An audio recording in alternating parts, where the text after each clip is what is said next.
Hi, I'm Chops Lambourn. Welcome to another edition of GVL TV, proudly sponsored by Gagliardi Scott. Here today, I'm joined with Craig Velt from the Seymour Football Netball Club. How are you, mate? Yeah, good, thanks, Mark. How about you? I'm $1 million. Thanks for asking. Beautiful, yeah, absolutely. Let's Talk about the role as the president of the club. What's the week in detail, the year, the whole thing? Tell us about it. You think it ends at footy season, and it just simply doesn't. You go through footy seasons, you get to presentation nights, and you have all that organisation of all that sort of stuff. And then you look for a breather somewhere in there amongst the mix, and then you're looking for coach recruiting and all of that sort of stuff. So you need a whole gamut of people behind you to actually do that work, because it's just such a huge amount of effort now to, certainly in this league, to be able to, round up all of those things you need to do, get coaches for next year, get players for next year. So it almost doesn't finish. You try and sneak for about 4 weeks off around Christmas time and that sort of stuff, and then you go, yeah, this is beaut, and you mix that up with the world of work that pays you. So you've got to be a bit careful about getting that balance right. And family in there as well somewhere. Yeah, there's family. Mine have got a little bit grown up now, so they're not so challenging. Yeah, so I've got a 19 and 26-year-old, so they're a little bit older. So if you had a young family, it'd be even more difficult.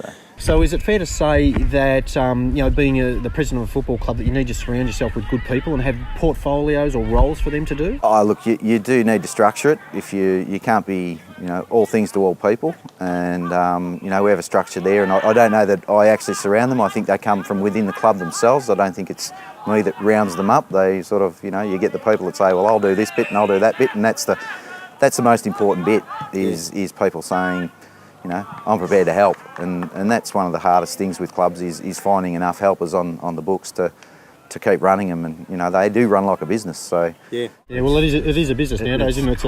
And we can certainly understand that. So obviously the time that you put into it, I'm sure the people of the club and the town certainly appreciate it. Oh, well, I hope so. We do it because we love it. It's actually a social environment, so it's the friendships you make, and I suppose having that group challenge together as a group of committee and so forth. It's hard work at times, but it's really enjoyable that when you get over challenges and those sorts of things, it's actually it's rewarding. It's rewarding in a different sense. Although sometimes you get pretty damn tired and you're wondering why the heck your legs are aching and all that sort of stuff. But it's rewarding in that sense. That social element, interacting with people and all that sort of stuff is great. But volunteers are the key. Volunteers are the key. Excellent, and we certainly understand that. And I think you probably speak on behalf of all the league or club presidents. So you set a great example, and the club's certainly heading in the right direction. So it's obviously a credit to you and the people that you've got around you. This is where we go to the fun part of the interview. We've got the Fast 10 football questions. We'll see how we go, mate. I don't know if I can do these. But I reckon you'll be all right. Yeah. Here we go.